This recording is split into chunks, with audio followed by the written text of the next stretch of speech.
पाकिस्तान में अगर water management और वाटर रिसोर्सेज की बात की जाए तो ये मामला शुरू से ही कंट्रोवर्सीज का शिकार रहा है। एक स्कूल ऑफ थॉट ये कहता है कि बड़े डैम्स बनाएं, चूंकि पानी के ज़खायर में तेज़ी से कमी आ रही है तो बड़े डैम्स होंगे तो पानी बचाया जा सकता है। और दूसरा स्कूल ऑफ थॉट ये कहता है, जो थोड़ा प्रोग्रेसिव है, वो ये बात करता है कि बड़े डैम्स एक साजिश है जिसके अंदर कैपिटलिज्म इन्वॉल्व है और बड़े डैम्स के पीछे जो Indus water treaty, world bank का एक किरदार रहा है और जो इन्वायरमेंट है उससे बेपनाह नुकसान पहुंचा है पिछले उन सालों में जब से इंडस वाटर ट्रीटी हुआ है। और अभी रीसेंट फ्लडिंग की अगर हम बात करें तो उसका रीज़न भी यही है कि पानी या दरियाओं को अननेचुरल तरीके से रोका गया, बड़े डैम्स बनाए गए और पानी या दरिया अपनी स्पेस वापस क्लेम कर रहे हैं। और इस प्रोग्रेसिव पॉइंट ऑफ व्यू की या स्कूल ऑफ थॉट की पाकिस्तान में जो नुमाइंदगी करने वाले बड़े नाम हैं उनमें डॉक्टर हसन अब्बास भी शामिल हैं जो माहिर हैं आबी अमूर के। पहला सवाल मैं आपसे यही पूछना चाहूँगा कि मैंने जैसे कहा कि आपका पॉइंट ऑफ व्यू प्रोग्रेसिव है वाटर मैनेजमेंट के हवाले से, आप ये क्लेम करते हैं कि पानी की कमी नहीं है। वो जो रिपोर्ट्स थी कि 2025 में पानी ख़त्म हो जाएगा वो सब फेक थी और वो डैम माफिया ने वो रिपोर्ट्स लिखवाई थी। लेकिन अभी रिसेंटली एक छोटी सी कंट्रोवर्सी क्रिएट हुई जब आपने एक मॉडल पेश करने की बात की कि वाटर मैनेजमेंट का बेहतरीन तरीका ये है कि चूँकि गवर्नमेंट अपना काम ठीक तरीके से नहीं कर रही और प्राइवेटाइजेशन का दौर है पूरी दुनिया में, तो पानी को भी डेमोक्रेटाइज कर दिया जाए या पानी को भी प्राइवेट सेक्टर के हाथ में दे दिया जाए ताकि पानी की जो मैनेजमेंट है वो बेहतर तरीके से हो और फार्मर्स तक ये पानी पहुँचे और पूरा साल पहुँचे। इसके ऊपर हमारे सुर्ख दोस्त हैं, लाल दोस्त हैं, उनके मिजाज पर ये आपकी बात काफ़ी गरां गुजरी और उन्होंने कहा कि ये न्यू लिबरल एजेंडा है।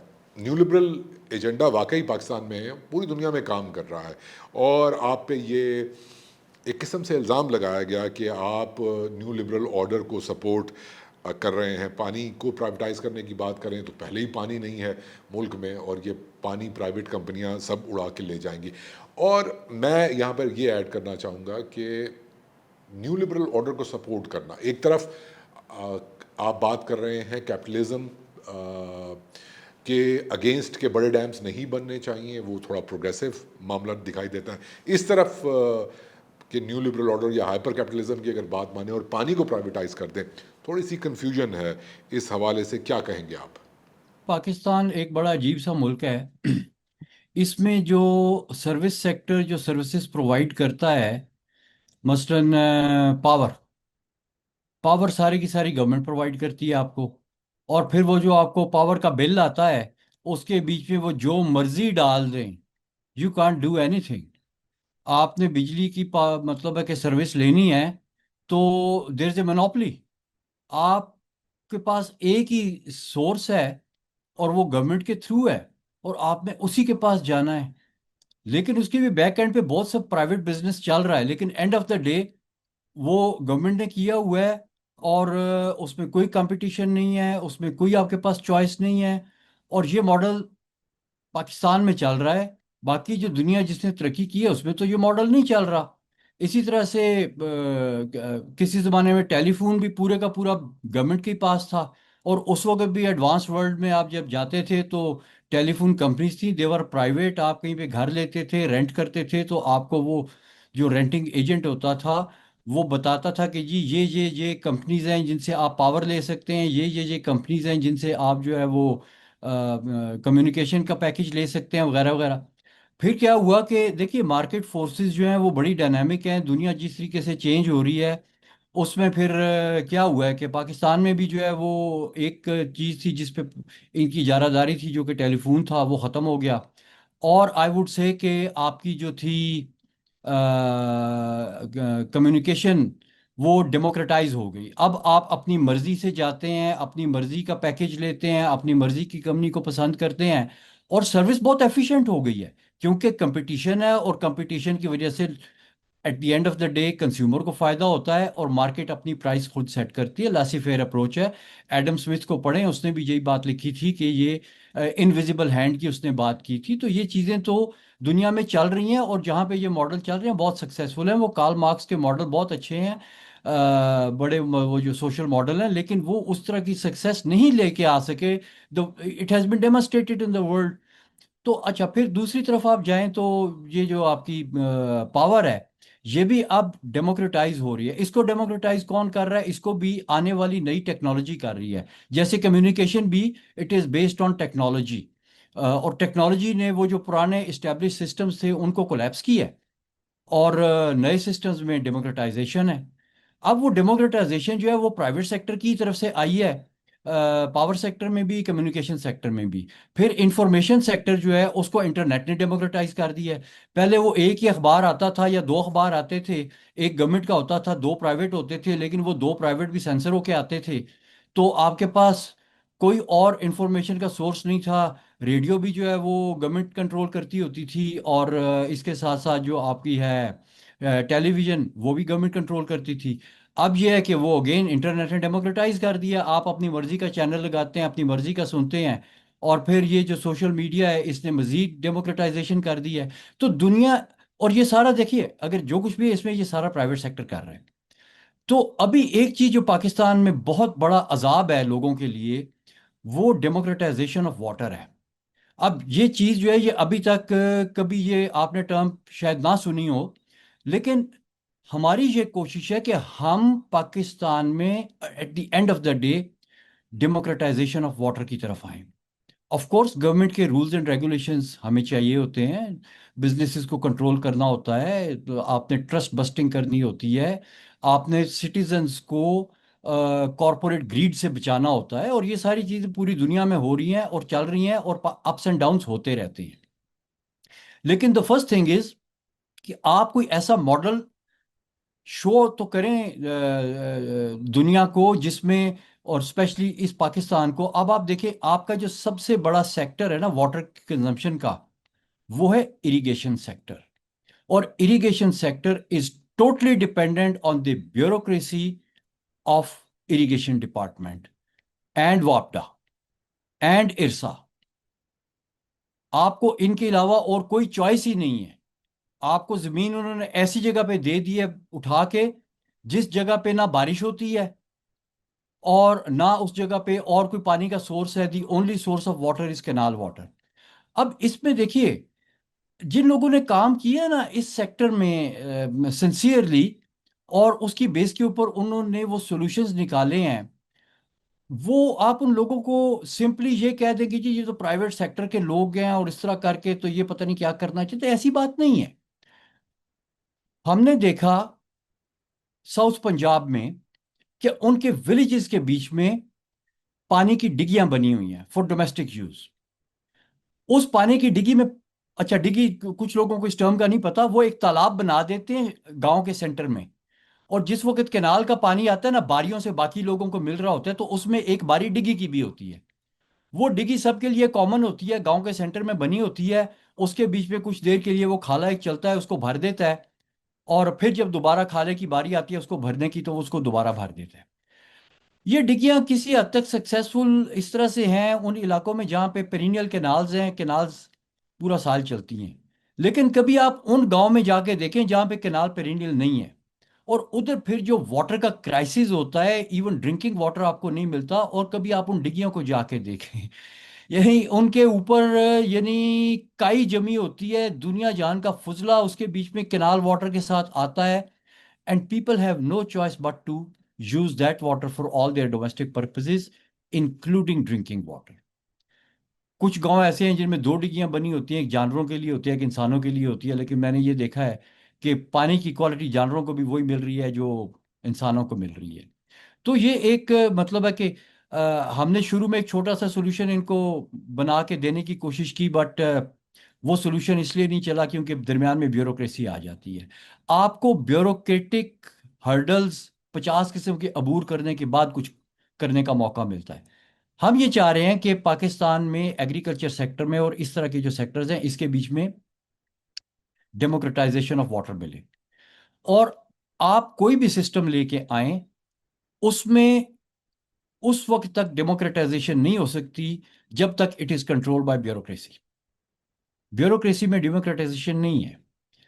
और ये जो कैनाल इरिगेशन सिस्टम है, जिसको ये ही नहीं पता कि ये सिस्टम बना कैसे था और बना क्यों था, मोर इम्पोर्टेंटली। भाई ये सिस्टम तो बना था अंग्रेज बहादुर को अपनी यहाँ पे इजारादारी कायम रखने के लिए उसने बनाया था। ये जो कैनाल कॉलोनीज का एक्सपेरिमेंट था, this was not a social experiment. ये कैनाल कॉलोनी बनाई गई थी, पहली कैनाल कॉलोनी पंजाब में बनी थी इंडस बेसिन के ऊपर, माधोपुर हेडवर्क्स के ऊपर। और उसका मकसद ये था कि इधर फटाफट कैनाल्स काटो, कैनाल्स को डिजाइन करो, और फिर जो अबेंडेंड सिख सिख आर्मी है, डिसबैंडेड सिख आर्मी, जिसको अंग्रेज ने शिकस्त दी थी, ईस्ट इंडिया कंपनी खत्म हुई थी और ब्रिटिश क्राउन ने टेक ओवर किया था, उन्होंने कहा था कि ये वो ट्रेंड आर्मी है कि अगर इनको किसी लीडरशिप ने रीग्रुप कर दिया तो ये हमारे लिए ट्रबल क्रिएट कर सकते हैं। उन्होंने कहा कि इन लोगों को बिजी कर दो। उन्होंने हेस्टीली माधोपुर के ऊपर एक हाफ बैराज बनाया था, बाय द वे। वो फुल नहीं था। हाफ बैराज बना के तो उन्होंने उधर कैनाल की कॉलोनी का डिजाइन बनाया, इंजीनियर्स को लगाया और उनको कहा कि फटाफट डिजाइन बनाओ हंगामी बुनियादों के ऊपर, और इन कैनाल्स को खोदने के लिए सिख आर्मी जो थी डिसबैंडेड, उनको इनवाइट करो कि जी वो सोल्जर जो अभी जॉबलेस हो गए हैं वो आए, ये कैनाल काटें, उनको अराजियां भी मिलेंगी। और माधोपुर का प्रोजेक्ट जो है वो तकरीबन 25-27 साल चला।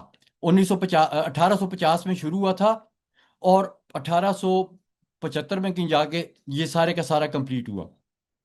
तो वो बंदे जो सोल्जर्स थे, वो 25 साल के बाद उनकी क्या हालत रह गई होगी, वो सोल्जरी करने के काबिल नहीं रहे और फिर वो इरिगेटर्स बन गए और फार्मर्स बन गए। तो अब आप देखें इस इलाके में जो ज़्यादातर लैंड ओनर्स हैं, हिंदुस्तान के भी पाकिस्तान के भी, उनकी जो अगर आप एंसेस्ट्री देखें तो वो सिख आर्मी के साथ जाके मिलती होंगी। ठीक है। जरूरी नहीं है तो कि सिख आर्मी में सारे सिख थे। तो मतलब ये इस किस्म के मॉडल्स थे। ठीक है। फिर जब उन्होंने देखा कि यार ये मॉडल तो बड़ा अच्छा है लोगों को कंट्रोल करने के लिए, और पैसा भी बनाता है, क्योंकि इससे जो रेवेन्यू जनरेट होता था वो चला जाता था ब्रिटिश क्राउन को। फिर उन्होंने कैनाल कॉलोनीज के नए मॉडल बनाने शुरू। उधर से वो राजा ऑफ पटियाला था, जब उसने देखा कि ये माधोपुर कैनाल का बड़ा ये प्रोजेक्ट प्रोजेक्ट बना रहे हैं, तो उसने जो है ना कहा ब्रिटिश क्राउन को कि देखो मैंने 1950 1857 की जंग आज़ादी में तुम्हारा साथ दिया था, तो मुझे इनाम के तौर पे सिरहिंद वाला जो एरिया है उसमें भी मेरे इलाके में भी ऐसा प्रोजेक्ट दो। और उसने कहा था कि पेमेंट मैं कर दूंगा, इंजीनियर्स तुम्हारे जो है ना ये मेरे मुझे बना दें। तो फिर सिरहिंद कैनाल का प्रोजेक्ट शुरू हो गया, और वो मेरे ख्याल में 1858 में शुरू हुआ था। तो ये दूसरी कैनाल कॉलोनी बननी शुरू हो गई। फिर इन्होंने वो ट्रिपल कैनाल प्रोजेक्ट और पता नहीं को और हवेली कैनाल प्रोजेक्ट, तो ये सारे जो है ना इन्होंने बनाने शुरू कर दिए एक एक करके। इन प्रोजेक्ट में जिस वक्त वो कॉलोनी बनाते थे तो मोस्ट इंपॉर्टेंट थिंग, सबसे पहला जो वहां पे गवर्नमेंट का इंस्टीट्यूशन बनता था, भले वो क्या था, थाना। सबसे पहले वो थाना बनाते थे। It was not health unit, it was not school, it was not hospital, it was थाना। कि इन लोगों को लगा दो। अच्छा, क्योंकि जो पानी की तकसीम का सिस्टम था वो था वाराबंदी का, कि बारी बारी पानी मिलेगा। उसमें जो पानी की तकसीम थी उस पर होती थी लड़ाइयाँ, कम्युनिटी आपस में लड़ती रहती थी। और लड़ाई के लिए बल्कि वो चाहते थे कि कम्युनिटी लड़े और थाना जो है वो उनको, उनके झगड़े जो है उसके बीच में इन्वॉल्व होता रहे। तो ये एक डिजाइंड मॉडल था। फिर देखें इन्होंने जब कैनाल कॉलोनियां काटी तो सो कॉल्ड, अगर आप हिस्ट्री पढ़ें तो इनकी टर्म इस्तेमाल होती थी, क्राउन वेस्टलैंड। यानी वो इलाका जो क्राउन के पास आ गया और वो वेस्ट लैंड है। और वेस्ट लैंड बेसिकली ये दरियाओं के दरमियान में जो दुआबे थे ना, जो इस वक्त आपके इरिगेटेड कैनाल कमांड्स बने हुए हैं, वो दुआबे थे, उनके बीच में बारिश कम होती थी, उनके ग्राउंड वाटर जो है या तो उसमें बहुत डीप था और या ब्रैकिश था, और उधर बारिशें भी बहुत कम होती थी। लिहाजा उधर आबादी नहीं थी, और आबादियां दरियाओं के पास पास थी। उन दरियाओं के पास वाली आबादियों को उन्होंने वहां से हाँक के निकाला, उनको इन्होंने जांगली का नाम दिया। और आज भी हम उन आबादियों के जो रेमिनेंट्स हैं उनको हम कच्चे का डाकू कहते हैं। हम अभी तक उस लेगेसी से बाहर नहीं आए। हमने उन लोगों को निकाला वहां से, ऐसे waste, so called waste lands में हमने कैनाल्स बना दी। अब उधर जिन लोगों को आपने ला के बसाया, उनका जो सोर्स ऑफ फ्रेश वाटर था, वो the only source of fresh water was canal water. उसके ऊपर यह था कि क्योंकि ना वहां पे बारिश होती थी ना वहां पे ग्राउंड वाटर था, तो the only source of fresh water was canal water. तो उसके लिए पीने के लिए भी कैनाल वाटर इस्तेमाल होता था, और उसमें ये डिगियों वाला जो है ना मॉडल इन्होंने डाला। अब जो तो पेरिनियल कैनाल है उसके बीच में तो डिगी चल जाती है, लेकिन जब नॉन पेरिनियल कैनाल जिसने 6 महीने बंद रहना है उसमें तो डिगी नहीं चलती, और उसका कोई ऑल्टरनेट ना अंग्रेज ने सोचा ना आज तक हमने सोच रखा है। फिर एक और बड़ी इंपॉर्टेंट चीज कि जिस वक्त ये माधोपुर कैनाल का प्रोजेक्ट हो रहा था तो उस वक्त ये बात की गई, जो इंजीनियर थे उन्होंने कहा कि जब हम इधर इस तरह से पानी लगाएंगे तो इधर वाटर लॉगिंग और सैलिनिटी का प्रॉब्लम शुरू हो जाएगा। तो जो डिसीजन मेकर्स थे उन्होंने सवाल किया कि कितने अरसे बाद होगा, कितने टाइम पे इधर वाटर लॉगिंग और सैलिनिटी होगी। उन्होंने कहा जी कम से कम 20 साल तो लग जाएंगे, 20 साल के बाद हमें ये प्रॉब्लम्स होनी शुरू। उन्होंने कहा जस्ट डिजाइन द कैनाल्स, ये जो ड्रेनेज के प्रोजेक्ट्स हैं ये हम बाद में करेंगे।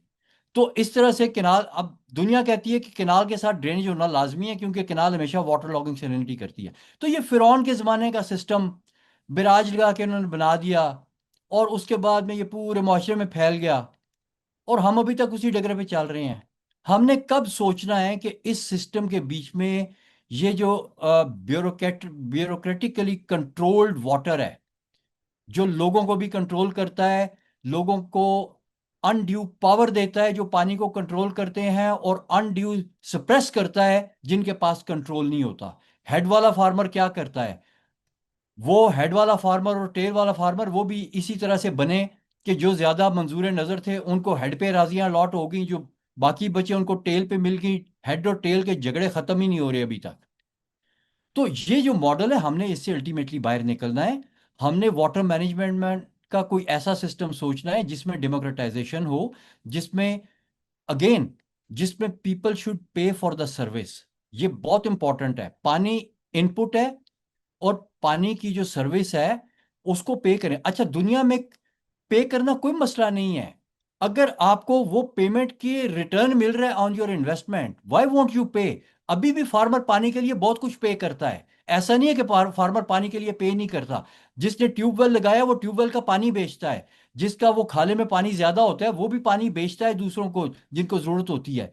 तो फार्मर तो पे कर रहा है, फार्मर तो ऐसा नहीं है कि पे नहीं कर रहा। हाँ, जो फार्मर हेड के ऊपर बैठा हुआ है जो पानी को कंट्रोल कर रहा है वो पे नहीं कर रहा। वो असेंबली में भी बैठा हुआ है, वो उसका जो है वो आबियाना उसका रेट नहीं बढ़ने देता क्योंकि उस वो वाटर सिक्योर है, बाकी सारे वाटर इनसिक्योर है। तो ये वाटर की कमी नहीं है, वाटर इनसिक्योरिटी है, because of this power structure और ब्यूरोक्रेटिक स्ट्रक्चर। जी। डॉक्टर साहब, आपने ये फरमाया कि पानी का जो मैनेजमेंट का सिस्टम है वो कॉलोनियल है। नो वंडर, पूरा समाज ही कॉलोनियल है, गवर्नेंस का सिस्टम कॉलोनियल है, तो पानी की मैनेजमेंट भी हम कॉलोनियल माइंडसेट से ही करते आ रहे हैं। इसको तब्दील होने की ज़रूरत है, आई एग्री। लेकिन आपने बात कही कि पानी की मैनेजमेंट को डेमोक्रेटाइज करने की ज़रूरत है। तो डॉक्टर साहब, हमारा मुल्क ही जिस तरह की जमहूरियत है, हमारे मुल्क में हमने पानी की मैनेजमेंट को कैसे, ये क्वेश्चन मार्क है बहरहाल। लेकिन ये एक अलहदा टॉपिक है। मैं वापस, I am sorry for repeating my self, लेकिन लिबरल ऑर्डर का एक खौफ हमारे दिलों में बहरहाल मौजूद है। अभी उसकी एग्जांपल्स देखें, इंडिया में क्या किया। बिलियनियर राज कहते हैं इंडिया में, और जिस तरीके से वो नेचुरल रिसोर्सेज को मैनिपुलेट कर रहे हैं, पूरा एकोसिस्टम उन्होंने तबाह कर दिया इसी प्राइवेटाइजेशन ने। तो ये एक ऐसा क्वेश्चन मार्क है कि इसका जवाब मेरा ख्याल है देने की हमें ज़रूरत है। और ख़ास तौर पर मैं इस बात की निशानदही करना चाहूँगा कि पानी की मैनेजमेंट के हवाले से, बड़े डैम्स के ख़िलाफ़ बात करने के हवाले से आपको एक सपोर्ट मिली, स्पेशली जो नेशनलिस्ट हैं पाकिस्तान में, सिंधी नेशनलिस्ट हैं, सराइकी नेशनलिस्ट हैं, और वो जो उनका एक थीसिस है बड़े डैम्स के ख़िलाफ़, जो कि नेशनलिज्म के पर्सपेक्टिव पे बेस करता है, आपने उनको एक प्रोग्रेसिव इंटेलेक्चुअल फ्रेमवर्क प्रोवाइड किया। तो वो जाहिर सी बात है, इस पॉइंट ऑफ व्यू से देखा जाए तो आपकी बात बहुत ज़्यादा अहम हो जाती है। लेकिन इस मॉडल की अगर हम बात करें तो उसमें प्राइवेटाइजेशन से बहरहाल एक थोड़ा सा डर लगता है, और उसकी एग्जांपल हमें रिसेंट टाइम्स में पूरी दुनिया में मिल रही है। ये कोई कॉन्ट्रडिक्शन है या नहीं है? इस मामले को आप कैसे देखते हैं? देखें, फिर तो मतलब है कि बीज भी गवर्नमेंट प्रोवाइड करे, दवाइयाँ भी गवर्नमेंट प्रोवाइड करे, ठीक है, मार्केट्स भी गवर्नमेंट प्रोवाइड करे, हर चीज़ के रेट्स भी गवर्नमेंट फिक्स करे। और चंद एक प्रोडक्ट्स हैं जिनमें गवर्नमेंट रेट फिक्स करती है, लाइक वीट। और वीट में हमेशा जो है वो किसान को मार पड़ती है। ठीक है, जिन प्रोडक्ट्स में गवर्नमेंट रेट फिक्स नहीं, आज तक कभी गवर्नमेंट ने आम का रेट फिक्स किया है? नहीं किया। आम आपका एक्सपोर्ट भी होता है और फार्मर भी उससे फायदा उठाता है। तो बात यह है कि जिधर जिधर भी गवर्नमेंट आपको जो है ना वो फिक्सेशन करती है ना, उधर जो है वो हिसाब किताब जो है वो खराब होता है। और देखें, government has no business doing the business, government has only business of doing regulation. Government का काम है रेगुलेटरी फ्रेमवर्क बनाए और within that regulatory framework businesses को रेगुलेट करे। अब देखिए, मैं एक बात करता हूं कि जी, क्योंकि मैं ये देखता हूं कि प्राइवेट सेक्टर के थ्रू कुछ चीज़ें अगर इम्प्लीमेंट हों तो वो बेहतर हो सकती हैं। तो सिंपली एक बहुत broad, without even understanding, without even knowing कि मैं क्या कह रहा हूँ, मतलब है कि मैं एक 10 मिनट के प्रोग्राम में how much I can tell, जो मैंने मतलब है कि काम पिछले 10 साल में किया है, उसका मैं कितना परसेंट 10 मिनट के प्रोग्राम में अपने हिस्से में बयान कर सकता हूँ। सिर्फ एक लफ्ज को पकड़ लेना, फिर उसके उसके जो है वो दही बनाते जाना। मतलब है कि देखिए, वो कहते हैं कि एक्चुअली ये लोग जो है ना, जो इस तरह की बात करते हैं, ये वो लोग नहीं है जिनको चीज समझ नहीं आई, ये वो लोग हैं जिनको चीज पूरी समझ आ गई है थोड़ी सी बात सुन के। ठीक है। और ये वो लोग हैं जिनको समझ आ गया कि यार ये तो इसका मतलब है कि वो तो हमारा तो वो फलाना बिजनेस खत्म हो जाएगा, वो जो डैम के पैसे हमने लेने थे कर्जे शर्जे के, वो सारे तो ये इसे रह जाएंगे। तो ये फिर क्या करते हैं कि दे दे दे हैव, अब अच्छा, मैंने ना ये डैम लॉबी और ये इंफ्रास्ट्रक्चर लॉबीज, इनका मैंने बहुत पढ़ा हुआ है। ये it's not just in Pakistan, it had been in countries like USA और बाकी भी दुनिया में ये लॉबीज इसी तरह से काम करती हैं। और इनका एक बड़ा फेमस टूल है, वो कहते हैं if you can't convince them, confuse them. एक आके ना तो इस तरह की कोई एआई से चीजें निकाल लेना, कुछ 4-5 डेफिनेशंस लगा देना, कुछ नासा की पिक्चरें लगा देना, और कहना कि जी देखें। आपको याद है वो जो आगा वकार था जिसने पानी से चलने वाली गाड़ी बनाई थी, वो जब डॉक्टर हूद भाई ने उसको कन्फ्रंट किया, तो इस तरह से करके दिखा रहा था, ये देखें जी, ये रिसर्च पब्लिश हुई है, ये मैंने यूट्यूब से डाउनलोड किया है, ये मैंने गूगल से डाउनलोड किया है। उस वक्त एआई नहीं थी। अब इसी तरह के लोग हैं, वो ले आते हैं, ये देखें जी, नासा की रिसर्च ये कह रही है, फलाने की रिसर्च ये कह रही है। नासा तो सैटेलाइट्स पे बैठा हुआ है, नासा का कौन सा साइंटिस्ट जो है वो हमारे ग्राउंड के ऊपर आया है? देखिए, नासा जो है ना वो जिस स्केल के ऊपर डेटा लेता है वो ग्लोबल स्केल है। ठीक है। वो आइडेंटिफाई करता है कि जी इधर ये हो गया, इधर ये हो गया। जब तक ग्राउंड ट्रूथिंग नहीं होती, आपको नहीं पता लगता कि आप क्या कर रहे हैं। वो आपको एक जनरल पिक्चर दे देता है कि जी हाँ, मसलन इंडस वाटर में, इंडस वाटर का जो दरिया के बाहर वाले एक्वेफर्स हैं, जो खेतों के नीचे हैं, जो शहरों के नीचे हैं, जिनको एक्चुअली हम रिवराइन एक्वेफर नहीं कहते। ठीक है। अब वो जो डेफिनेशन जो है वो कोई एआई से निकाली, कोई उधर से निकाली, फिर कंफ्यूज इतने ज़्यादा हो जाते हैं कि मसलन जो आपका टेरेस्ट्रियल एक्वेफर है उसको कंफ्यूज कर उसके साथ ये जो आपका फॉसिल एक्वेफर होता है। भाई, टेरेस्ट्रियल एक्वेफर जो दरिया से बाहर है वो सारा टेरेस्ट्रियल है, जो दरिया के नीचे है वो रिवराइन है। तो बेसिकली कौन को कंफ्यूज करना, डेफिनेशन ऐसे ऐसे करके निकाल देना, कि उसको रंग बिरंगे स्लाइडें बना देना। तो मतलब है कि ये क्या कर रहे हैं, मतलब कौम को कंफ्यूज कर रहे हैं ना। लोग भी समझो, ओ हो, अच्छा अच्छा अच्छा अच्छा, ये देखिए जी, नासा की फोटो लगा दी, नासा की हाईलाइट दिखा दी। भाई, नासा तो सिर्फ एक सैटेलाइट के इमेजेस के ऊपर वो उनका एक डेस्कटॉप और एल्गोरिदम बेस्ड सिस्टम है। जब भी आपने काम करना होता है तो आप ग्राउंड के ऊपर आते हैं, that data helps, that data definitely helps. उसकी बेस पे आप ग्राउंड ट्रूथिंग करते हैं, आप कहते हैं अच्छा जी, इस पिक्सल के इस कलर का मतलब ग्राउंड के बीच में जब हमने देखा तो ये निकला। ठीक है। इस पिक्सल का ये कलर है तो इसका ये मतलब निकला, तो ग्राउंड पे बीच में जाके ये निकला। और उसी एक ही पिक्सल के एक ही कलर का दो डिफरेंट जगहों के ऊपर जब आप ग्राउंड पे जाके देखेंगे तो उसकी सिचुएशन डिफरेंट होगी।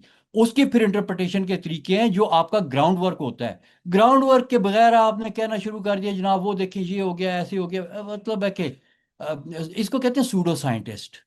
ये इस तरह के सूडो साइंटिस्ट हैं, खुद भी कंफ्यूज्ड हैं और दूसरों को भी कंफ्यूज कर रहे हैं। एक वर्ड पकड़ के तो उसको जो है ना कहना शुरू कर दे कि पता नहीं, जैसे वो एक वर्ड की जगह से जो है ना मैंने पता नहीं कितने कॉरपोरेट्स को क्या बता दिया है और अब बस दुनिया मर जाएगी, कॉरपोरेट खा जाएगा। भाई दुनिया जहान में कॉरपोरेट बिजनेसेस चल रहे हैं कि नहीं चल रहे हैं? Are people not benefiting from corporate business? Are people, अभी मैं और आप कनेक्टेड हैं, इंटरनेट के थ्रू कनेक्टेड हैं, इज इंटरनेट नॉट कॉरपोरेट? हमारे पास लैपटॉप्स हैं, हम इसके ऊपर काम कर रहे हैं, are these companies who make these laptops they are not corporate? And are these not all private? आपको गवर्नमेंट ने लैपटॉप दी है, मुझे गवर्नमेंट ने फोन दिया है।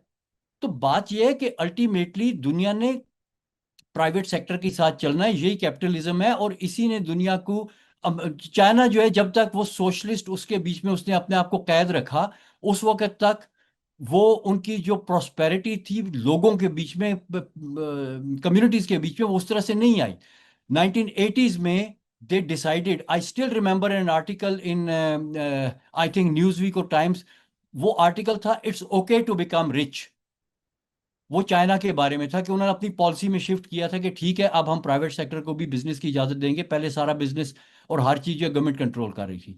और देखें वो रेगुलेटरी कंट्रोल के साथ उन्होंने उन बिजनेसेस को अलाउ किया है। और जो चाइना की कितनी ज्यादा पॉपुलेशन है जो पॉवर्टी से बाहर निकली है, basically they have adopted capitalism with strict regulations.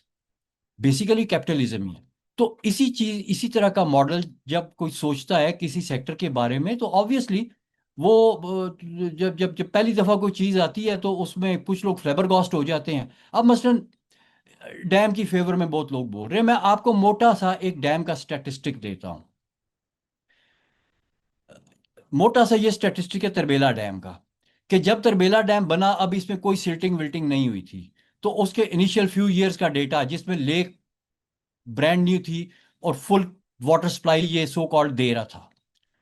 तो एक बुक है इरिगेटेड एग्रीकल्चर ऑफ पाकिस्तान, जिसमें इस डेटे को उठा के उन्होंने पब्लिश किया, टेबल्स में दिया, और उन्होंने बताया कि तरबेला डैम बनने के बाद हर केनाल कमांड में टोटल पानी जो है वो ज्यादा हुआ जो तरबेला के साथ कनेक्टेड था। Very good. इसका मतलब है कि ये डेटा ये साबित करता है इरिगेशन का और वापडा का, कि तरबेला बनने के बाद केनाल्स में पानी ज्यादा आना शुरू हो गया विद इन ईयर, क्योंकि टोटल वो साल का था डेटा। अच्छा, मैंने उस डेटे को एक स्टेप और आगे ले गया। मैंने देखा कि जनाब ये टोटल कितना पानी इंक्रीज हुआ है इन केनाल कमांड्स में। तो मैंने देखा कि वो टोटल जो इंक्रीज थी दैट वाज 3 मिलियन एकड़ फीट। यानी अब केनाल्स के बीच में 3 मिलियन एकड़ फुट पानी फालतू आ रहा है, या ज्यादा आ रहा है पिछले सालों की निस्बत, जब तक तरबेला ऑपरेशनल नहीं हुआ तो उसके मुकाबले। Very nice. बात ऑथेंटिकेट होगी कि हाँ जी वाकई ज्यादा आ रहा है, और 3 मिलियन एकड़ फुट। लेकिन तरबेला ने कितना छोड़ा है? तरबेला ने छोड़ा है पीछे से 9 मिलियन एकड़ फुट। ये बाकी 6 किधर गया? अब इसकी भी पूरी स्टोरी है हाइड्रोलॉजिकल, जो कोई आपको नहीं बताता। वो स्टोरी को भी हम साइड पे रखते हैं। हम इसी पे आ जाते हैं कि जब वो 9 छोड़ता है तो 3 पहुंचता है। इसका मतलब है कि कन्वेंस एफिशिएंसी जो है वो ओवरऑल 33% है, 1/3। अच्छा, फिर केनाल की एफिशिएंसी 70% है। फिर वाटर कोर्स की एफिशिएंसी अगेन 70% है। इन दो एफिशिएंसीज को मल्टीप्लाई करें तो 50% रह जाती है। तो जितना पानी केनाल हेड पे एंटर हुआ, उसका 50% फार्मर के पास पहुंचा। अब फार्मर के पास कितना पहुंचा? 1.5 MAF, 1.5। तरबेला ने कितना स्टोर किया? 9। 9 में से 1.5 पहुंचा रहे हैं वो। बाकी पानी किधर से आ रहा है? बाकी रन ऑफ द रिवर से आ रहा है। जो तरबेला होता या ना होता उसने वैसे भी आ जाना था। तो तरबेला ने सिर्फ 1.5 का इजाफा किया। लेकिन तरबेला ने ये जो 1.5 का इजाफा किया है ना, ये सिर्फ सर्दियों के लिए है। गर्मियों में वो कहते हैं जी काफी पानी होता है, इसलिए हम हमें गर्मियों में डैम के पानी की जरूरत नहीं होती। गर्मियों में डैम पानी को रोक के स्टोर करके तो फिर सर्दियों के लिए वो छोड़ता है। तो एक्चुअल सप्लीमेंट सर्दियों का है डैम के होने से, गर्मियों का नहीं है। Fair enough. गर्मियों में अब ये जो तरबेला है ना, इसका डैम मैनुअल इस तरह से लिखा गया है कि जैसे ही समर फ्लो शुरू होंगे स्नो मेल्ट के, फॉलोड बाय ग्लेशियल मेल्ट, तो तरबेला ने 100% पानी जो उसमें आएगा उसने दरिया में नहीं छोड़ना, बल्कि मॉनसून से पहले तरबेला ने कुछ पानी अपने लिए स्टोर करना शुरू कर देना है, ताकि अगर मॉनसून बहुत वीक हो जाए तो ये ना हो कि तरबेला खाली रह जाए। बाय द वे, तरबेला की हिस्ट्री में कोई भी ऐसा मानसून नहीं आया आज तक जिस जो ना काफी हो तरबेला को भरने के लिए। और हमने शुक्र किया हो कि जी मानसून से पहले भी हमने इसमें कुछ थोड़ा सा पानी रोक दिया था। लेकिन क्योंकि डैम मैनुअल में लिख दिया गया है, तो डैम मैनुअल को डैम मैनेजर वायलेट नहीं कर सकता। तो डैम मैनुअल डैम मैनेजर वो काम कर रहा है। एवरेज तरबेला हर गर्मियों का जो सीजन होता है बिफोर मॉनसून, उसमें अपने डैम में तकरीबन 2 मिलियन एकड़ फुट पानी रोकता है, उसको गर्मियों में नहीं छोड़ता। और समर जो है वो सिंध में पहले आती है, पंजाब में बाद में आती है। जब सिंध का सोइंग सीजन होता है इन मार्च एंड अप्रैल, तो उस वक्त उस पानी की जो तरबेला रोक रहा है 2 मिलियन एकड़ फुट, उसकी सिंध में शदीद जरूरत होती है, पंजाब में नहीं होती, क्योंकि पंजाब में समर लेट आता है। तो बेसिकली तरबेला क्या कर रहा है, वो 2 मिलियन एकड़ फुट समर सोइंग का पानी सिंध को डिप्राइव करता है, और फिर 1.5 मिलियन एकड़ फुट पानी समर में विंटर्स में एडिशनल देता है। तो there is a net loss in irrigated sector after construction of Tarbela.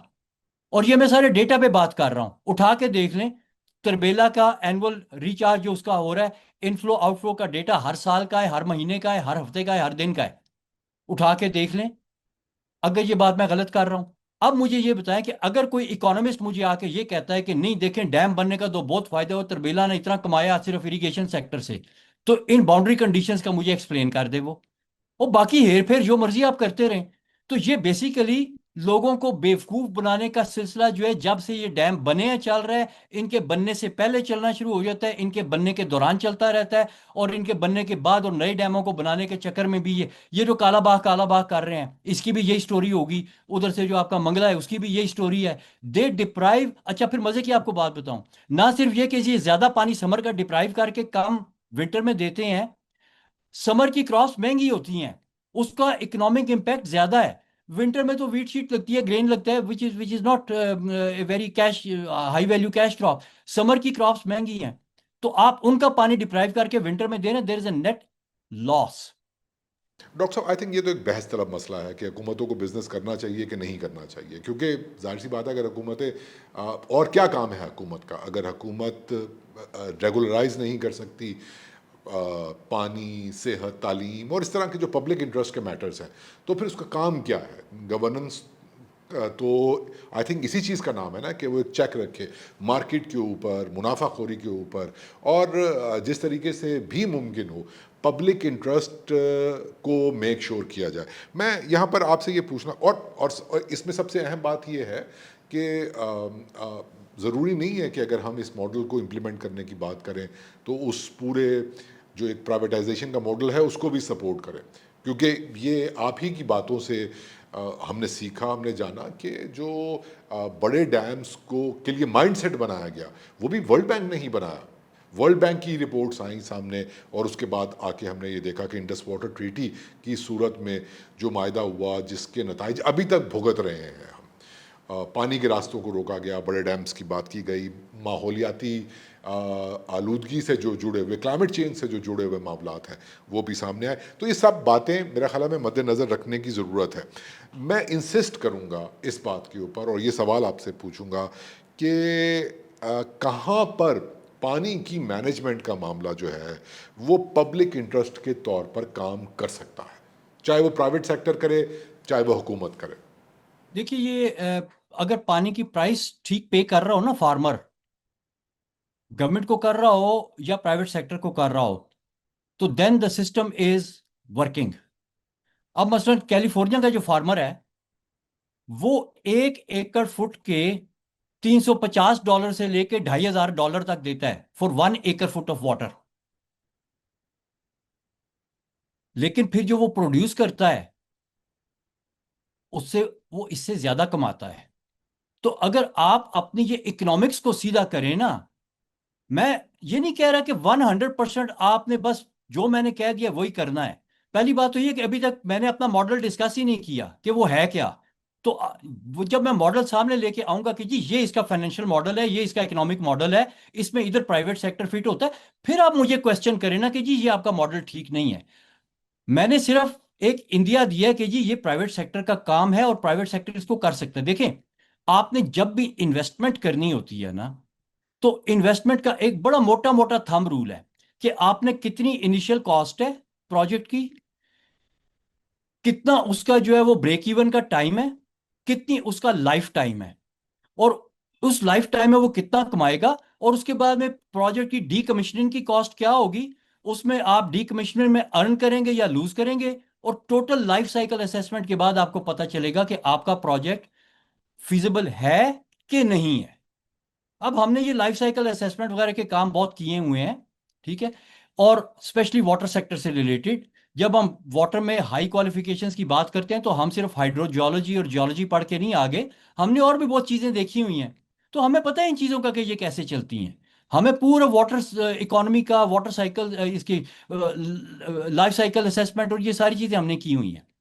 तो हमें इस चीज का बखूबी अंदाजा है कि जब आपने एक प्रोजेक्ट को इंस्टॉल करना है, उसकी इनिशियल कॉस्ट, उसकी कॉस्ट ऑफ फाइनेंसिंग, ये सारा कुछ करके तो आपने देखना है कि लाइफ साइकिल में इसका कितना फायदा है।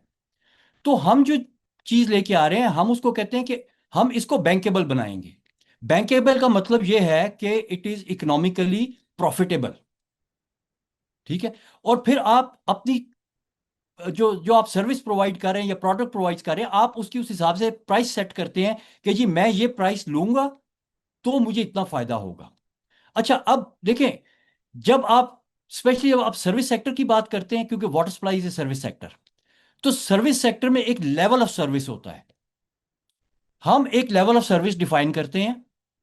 हम कहते हैं कि जी आपको 24/7 पानी मिलेगा, अगर नहीं मिलता तो आप हमें सू करें। हम कहते हैं कि आपको मिनिमम इस क्वालिटी का पानी मिलेगा, नहीं मिलता तो आप सू करें। आपको आपकी क्रॉप वाटर रिक्वायरमेंट के हिसाब से पानी मिलेगा, नहीं मिलता तो आप हमें सू करें। हम प्राइवेट है ना, हम गवर्नमेंट तो नहीं है कि आप एहतजाज करके बैठ जाएंगे और वो हुकूमत कही कीजिए हम देखते हैं।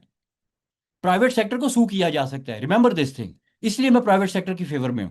उसको पूछा जा सकता है। फिर ये कि हम कहते हैं कि जी जो आपको पानी मिलेगा वो आपकी सीजनल रिक्वायरमेंट के मुताबिक होगा, आपकी डेली रिक्वायरमेंट्स के मुताबिक होगा।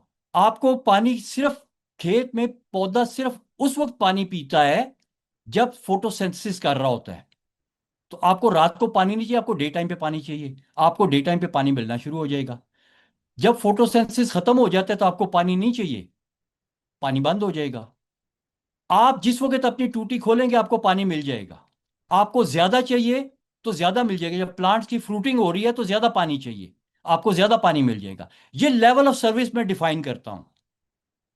और उसमें मैं कहता हूं कि जी ये सारा जो लेवल ऑफ सर्विस है ये मैंने डिफाइन कर दिया, अब मैं आपको पानी दूंगा और इसकी ये कॉस्ट होगी। अब अगर एक फार्मर को ये पता चलता है कि यार मुझे इस लेवल ऑफ सर्विस पे पानी मिल रहा है, तो उसको पता है कि ना मेरी खेत को सोका लगना है, ना कोई वाराबंदी के झगड़े होने हैं, ना मार कुटाइयां होनी है, वो सारी एक्सटर्नलिटी साइड पे हो गई। मुझे पाइप के थ्रू एक सिक्योर क्लीन सोर्स से पानी मिल गया, और मैं अगर ये पानी लेना चाहता हूं तो मुझे ये मुफ्त नहीं मिलेगा। इसकी अगले ने कोई कॉस्ट कैलकुलेट की है।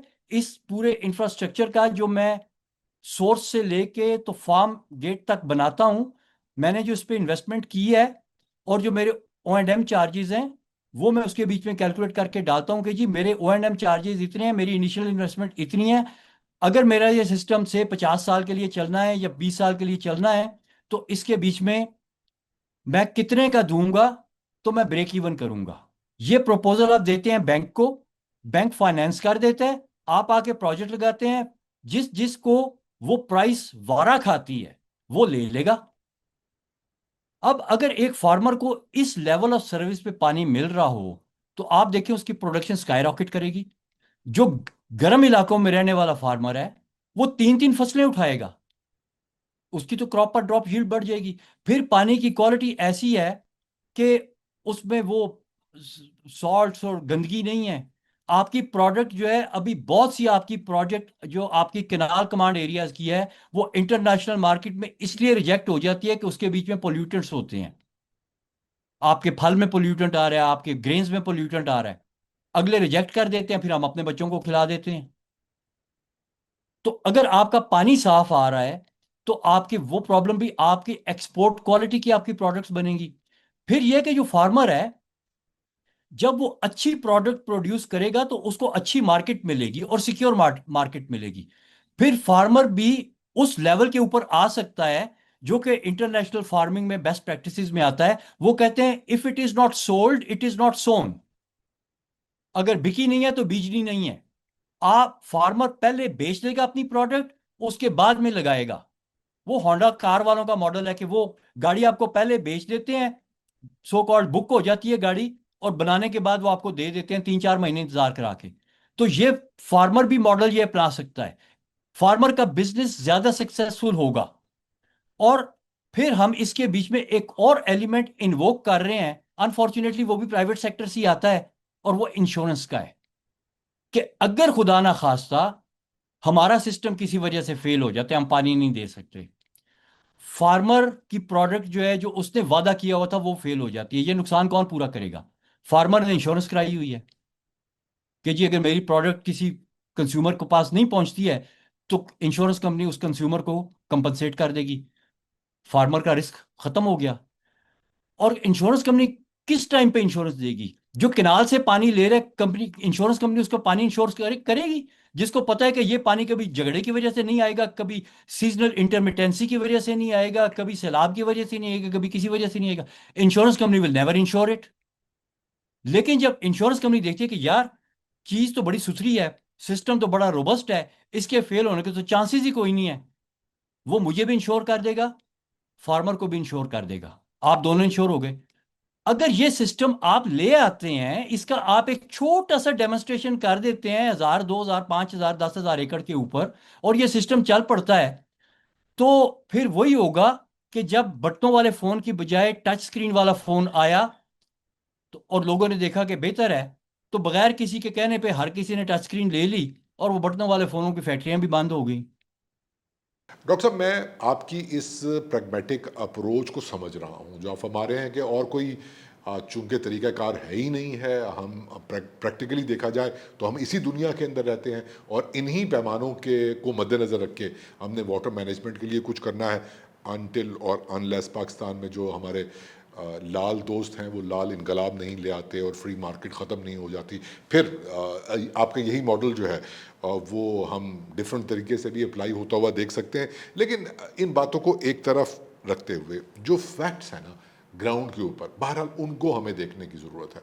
आप फार्मर्स की बात कर रहे हैं, न्यू लिबरल ऑर्डर, बड़े फार्मर्स या बड़ी फार्मिंग की सब, अभी रिसेंटली आप देखें जो कैनाल सिस्टम की बात हुई, आप बहुत उसके भी अगेंस्ट बोले।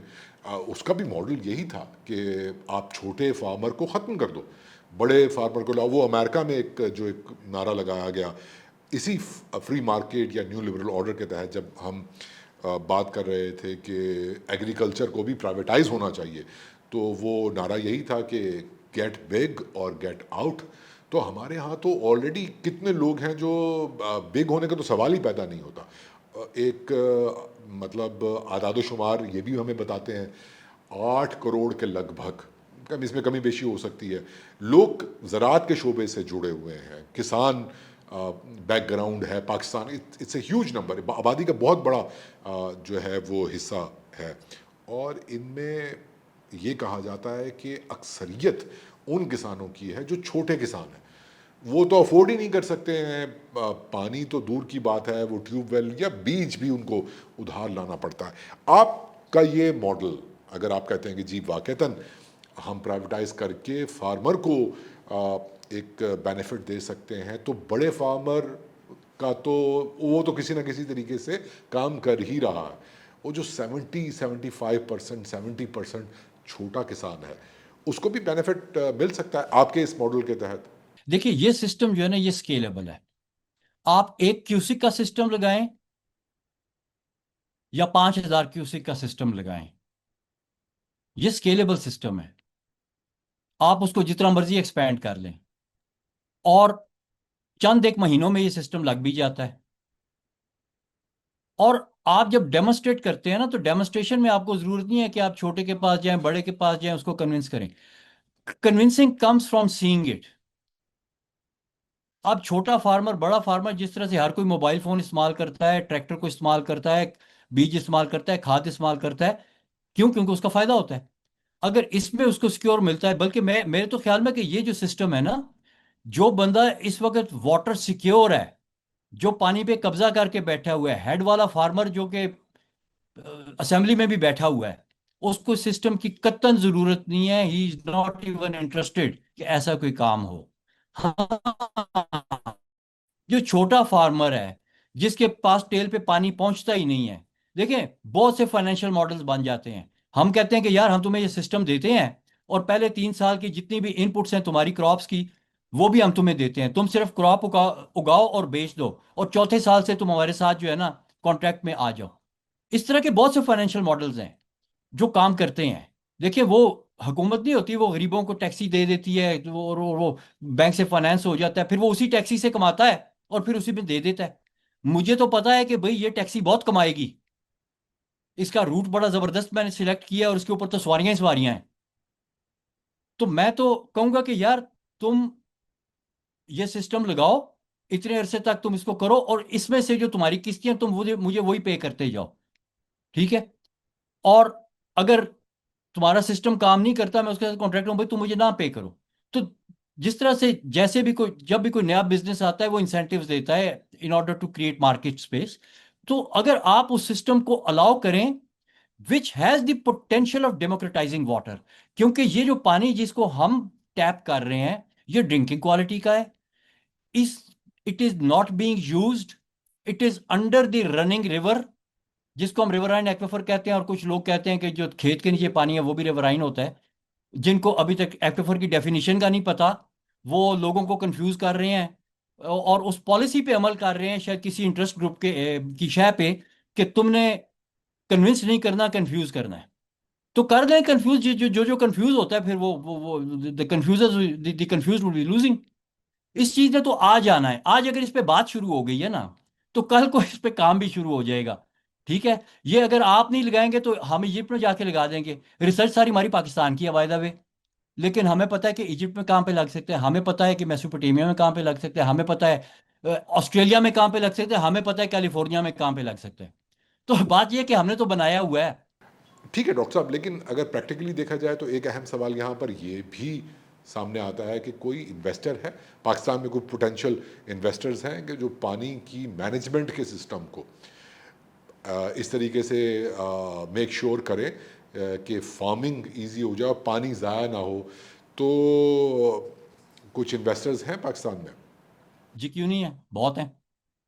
बल्कि मैं आपको बताऊं, हमने ये जो है ना इसका एक अब मैं इदारे का नाम नहीं लूंगा, हम इदारे के पास गए कि यार ये देखो, ये सिस्टम इस तरह से बनना है, और ये सारी रिसर्च हो गई है, और ये एक बैंक है इंटरनेशनल, ये हमें क्लोज टू $1 बिलियन देने के लिए तैयार है। They have like the system, और वो कह रहे हैं कि आप अपनी गवर्नमेंट को कहें कि हमें अलाउ करें, तो हम इस सिस्टम को यहाँ पे लगा देते हैं। क्योंकि देखें इसमें जो एक लिमिटेशन है ना इस सिस्टम को लगाने की, वो ये है कि we have to involve permission from the government. Government की परमिशन हमें चाहिए, दो वजूहत की। एक तो ये कि हम कहेंगे इस पे तो कानून ही नहीं बना हुआ, हम बीच में घुस गए हैं, और हमने कहा कि कौन से कानून के तहत हमें कर रहे हो, अच्छा तगड़ा लॉयर ले आते हैं, वो साबित कर दे जी कोई कानून नहीं है इस सिस्टम के खिलाफ। एक तो ये तरीका है काम करने का, लेकिन that would wreck the environment, that would exploit the environment. हमने अपनी जो रिपोर्ट लिखी है उसमें हमने बड़ी क्लियर ये चीजें लिखी हुई हैं कि क्राउड रश को आपने इससे बचाना है, और before this system is actually even demonstration से भी पहले आपको कोई ना कोई लेजिस्लेशन इसकी कर लेनी चाहिए, ताकि क्राउड रश से आप बचें। प्रॉपर इसके जोन्स मार्क हों, किस जोन में आप कितना एक्सट्रैक्ट कर सकते हैं, सस्टेनेबिलिटी लिमिट्स हों, और उसके तहत काम हो। तो ये चीज हमने, ये रिस्क है बहुत बड़ा, आपने बहुत अच्छा पॉइंट आउट किया, क्योंकि ये सारी चीजें हमारी रिपोर्ट पे लिखी हुई हैं। और जो हमारी इसके बीच में मोस्ट स्ट्रांग रिकमेंडेशन है वो यही है कि इस पे लेजिस्लेशन होना बहुत जरूरी है। देखें हमने एक गलती की, हमने मोबाइल फोन्स की कंपनियों को हमने अलाउ कर दिया कि जी ठीक है आप आए बिजनेस करें, आप लोगों को फोन दें। Later on we realize something, and we mandated कि आपकी फिंगर प्रिंटिंग होगी। नहीं तो आपको फोन नहीं मिलेगा, आपको बायोमेट्रिक होगा, आपके नाम पे आपके शनाख्ती कार्ड के अगेंस्ट कितनी सिमें हैं वो सारी रजिस्टर होंगी। जो फोन बाहर से लेके आएगा, जब तक वो पीटीए के साथ रजिस्टर नहीं होगा आप नहीं यूज करेंगे। The legislation came later, the technology and democratization came first. We don't want to do this. हमारे पास तो हर चीज का लेसन मौजूद है। हमारे पास तो कमी नहीं है डेटा की, हमारे पास तो कमी नहीं है सिस्टम्स की, हमारे पास तो कमी नहीं है how the government should operate and how the government should tax the system. और जाहिर है अगर एक बिजनेस थ्राइव कर रहा है और वो गवर्नमेंट को टैक्स दे रहा है तो फायदा किसका हो रहा है? गवर्नमेंट का हो रहा है ना। आप देखें बिल जब आप सड़कों पे देखते हैं ना, आप देखें किस कैटेगरी के बिल आपको सबसे ज्यादा नजर आते हैं। आपको कहीं पे भी एक्सपोर्ट इंपोर्ट का बिजनेस का बिल बोर्ड नजर नहीं आता, शिपिंग कंपनीज के बिल बोर्ड नजर नहीं आते, इवन कराची में नहीं नजर आते। नजर किसके आ रहे हैं आपको? आपको बर्गर के नजर आ रहे हैं जो इंटरनेशनल चेन्स के हैं, आपको मोबाइल फोन्स के बिल बोर्ड नजर आ रहे हैं, बाकी किसी प्रोडक्ट के आपको बिल बोर्ड नजर नहीं आते। इसका मतलब है वो प्रोडक्ट थ्राइव नहीं कर रही। और यही वो बड़े बिजनेस अल्टीमेटली गवर्नमेंट को टैक्स दे रहे हैं। तो टैक्स बेस तो गवर्नमेंट की बढ़ेगी। The more business you do, the more tax base you get, the more exports your farmer becomes enable to do, the more export dollar you will earn. तो इसके तो मतलब है कि कोई डाउन साइड जो है वो नहीं है। ये it is all win win for the government, win win for the farmer, और फिर सबसे बढ़ के win win for the environment. और फिर अगर गवर्नमेंट इन चीजों को सपोर्ट करती है तो it supports a flowing river model, कि आपको फिर कैनाल्स की जरूरत नहीं रह जाती, लोग इसके ऊपर आ जाते हैं, ultimately your rivers are flowing. Well, that's a long shot, may be it happens in another 50 years, लेकिन इट सेट्स ए ट्रेजेक्टरी। आप प्रिडिक्ट नहीं कर सकते कि वो 50 years लगेंगे कि 5 years लगेंगे कि 20 years लगेंगे। जब कार ईजाद हुई थी तो उस वक्त बगियां पूरे जो मॉडर्न वर्ल्ड है, यूरोप और अमेरिका की, ये इनकी सड़कें सारी बगियों से भरी होती थी। कार ईजाद हुई तो कहते हैं कि 15 साल के बाद बगियां गायब हो गई। नो बॉडी प्रिडिक्टेड कि ये कितनी जल्दी होगा। तो कुछ चीज़ें बहुत जल्दी पेनिट्रेट कर जाती हैं, कुछ टाइम लेती हैं, तो वो तो टाइम बताएगा। But infusion is a must. और मैं कहता हूं अगर फेल होता है तो फेल हो जाए, इसको मार्केट ही फेल करे। गवर्नमेंट पे ब्लेम ना आए कि जी गवर्नमेंट ने किया था तो फेल हो गया, जैसे आपका नीलम जलम फेल हुआ है। गवर्नमेंट ने किया था, फेल हो गया ना, government is to be blamed, which means no one can be blamed. लेकिन इसमें if this system fails, the investors will lose and they will be punished by themselves, by the markets. If investors are successful, everybody wins, जो भी उसके बीच में आता है। तो ये सिस्टम है, मतलब है कि बाकी आप जितनी मर्जी लोगों को कंफ्यूज कर लें, करते रहें, एक ब्लॉग करें उसके बाद में दूसरा करें उसके बाद में तीसरा करें फिर चौथा करें, और फिर देखें कि लोग तो सिस्टम लगा रहे हैं, उनमें की करा। जी डॉक्टर साहब, ये बहुत सारी इसमें बातें हैं जिसमें आपका मेन थीसिस, उसकी सिंसेरिटी तो हमें दिखाई दे रही है कि वाटर मैनेजमेंट होनी चाहिए और इन तमाम फेक न्यूज़ और प्रोपेगेंडे से हमें बचना चाहिए कि पानी अब ख़त्म हो जाएगा, ग्लेशियर इस सन में पिघल जाएंगे। और उसके पीछे जो एक पूरा माफिया है, उसके इंटरेस्ट्स को समझने की ज़रूरत है, जो वंस अगेन कैपिटलिस्ट माफिया है। लेकिन वाटर मैनेजमेंट के लिए जो सिस्टम, जो भी आपका मॉडल है, जो वर्क करेगा, उसके हवाले से भी हमें बहुत ज़्यादा सोचने की ज़रूरत है। अनफॉर्चुनेटली बात तो यही है कि हमने देखा है अपनी आंखों से कि रिसेंटली इंडिया के अंदर, पाकिस्तान के अंदर, ऐसे मुल्कों में जहां पर स्टेट और डेमोक्रेसी बहुत कमज़ोर है, वहां पर जिस तरीके से न्यू लिबरल ऑर्डर ने और फ्री मार्केट ने टेक ओवर किया है, बड़े पैमाने पर करप्शन और मैनिपुलेशंस हमें देखने को मिली हैं। तो बहरहाल वो एक फियर मौजूद है और इन तमाम बातों को देख भाल कर आगे बढ़ने की ज़रूरत है। डॉक्टर साहब, आपने नेटिव मीडिया के साथ बात की, बहुत शुक्रिया आपका। Thank you very much.